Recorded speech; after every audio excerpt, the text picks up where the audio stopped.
Welcome to our channel. నేను సిరి. కాంగ్రెస్ ప్రభుత్వం ఎక్కువ కాలం కొనసాగదని కొందరు బీఆర్ఎస్ ముఖ్య నేతలు మాట్లాడుతుంటే రేవంత్ సర్కార్ని కొల్లగొడతామని మరికొంతమంది బీఆర్ఎస్ ఎమ్మెల్యేలు హెచ్చరిస్తున్నారు. అయితే రేవంత్ ఆధ్వర్యంలోని కాంగ్రెస్ సర్కార్ని కూల్చడం అంతా తేలికైన విషయం కాదని వారికి తెలుసు. అయినప్పటికీ బీఆర్ఎస్ నేతలు మైండ్ గేమ్ ఆడుతున్నారనే వాదనలు వినిపిస్తున్నాయి. అయితే ఇక్కడ కాంగ్రెస్ సర్కార్తో పాటు బీఆర్ఎస్ కూడా రెండింటికి రెండు పార్టీల వారు ఎవరికి వారు తమ ప్రయత్నాలు చేస్తూనే ఉన్నారు.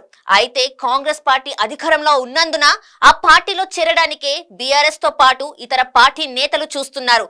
అదే విధంగా బీఆర్ఎస్ కి చెందిన ఎమ్మెల్యేలు కూడా అదే ఆలోచనలో ఉన్నట్టు తెలుస్తుంది. ఉమ్మడి మెదక్ జిల్లా బీఆర్ఎస్ ఎమ్మెల్యేలు ముఖ్యమంత్రి రేవంత్ రెడ్డితో నిన్న భేటీ కావడంపై హాట్ గా చర్చ జరుగుతుంది. వీరంతా హస్తం పార్టీ వైపు చూస్తున్నట్టు వార్తలు గుప్పుమంటున్నాయి. ముఖ్యమంత్రి రేవంత్ రెడ్డి విదేశీ పర్యటన నుంచి హైదరాబాద్ కి రాగానే మెదక్ జిల్లాకి చెందిన 4 బీఆర్ఎస్ ఎమ్మెల్యేలు సీఎం ని కలిశారు. రేవంత్ ను కలిసిన వారిలో సీఎం కు అత్యంత సన్నిహితుడుగా పేరున్న కొత్త ప్రభాకర్ రెడ్డి కూడా ఉన్నారు. పటాన్ చెరువు, నర్సాపురం, జహీరాబాద్ ఎమ్మెల్యేలతో ఆయన రేవంత్ ని కలిశారు. కేవలం మర్యాద పూర్వకంగానే కలిశామని, నియోజకవర్గ సమస్యల పరిష్కారం, అభివృద్ధి కోసం కలిశామని ఎమ్మెల్యేలు చెప్తున్నారు.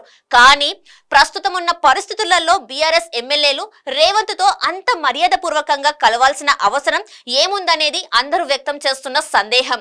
తాము ఎమ్మెల్యేగా గెలిచినప్పటికీ తమ మాట ఎవరు వినడం లేదని మిగతా 3 ఎమ్మెల్యేలు మదనపడుతూ కనీసం సీఎం ను కలిస్తే ఆయన కాస్తంత పవర్ ఇస్తారేమో అన్న ఉద్దేశంతో రేవంత్ ను కలిసినట్టుగా తెలుస్తుంది. అయితే బీఆర్ఎస్ ఎమ్మెల్యేలు సీఎం ని కలవడంతో కొద్ది రోజుల క్రితం మంత్రి కోమటిరెడ్డి వెంకటరెడ్డి తమతో బీఆర్ఎస్ ఎమ్మెల్యేలు టచ్ లో ఉన్నారని చేసిన వ్యాఖ్యలకు బలం చేకూరినట్టుగా ఉందని కొందరు అంటున్నారు. కానీ తాము కేవలం మర్యాద పూర్వకంగానే కలిశామని, పార్టీ మారే ఆలోచన అవసరం తమకు లేదని రేవంత్ ని కలిసిన ఎమ్మెల్యేలు మీడియా సమావేశం ఏర్పాటు చేసి మరీ స్పష్టం చేశారు.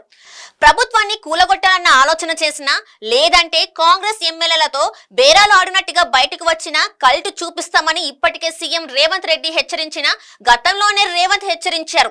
మాజీ సీఎం కేసీఆర్ గురించి రేవంత్ రెడ్డికి బాగా తెలుసు కాబట్టి ఇప్పుడు గతంలో తాను మాట్లాడిన మాటలకు సిగ్నల్స్ పంపుతున్నారని అనుకోవచ్చని కొందరంటున్నారు. అయితే బీఆర్ఎస్ ఎమ్మెల్యేలను ఇప్పటికిప్పుడు పార్టీలో చేర్చుకోవాలనే ఆలోచనలో సీఎం రేవంత్ రెడ్డి లేనట్టు తెలుస్తుంది.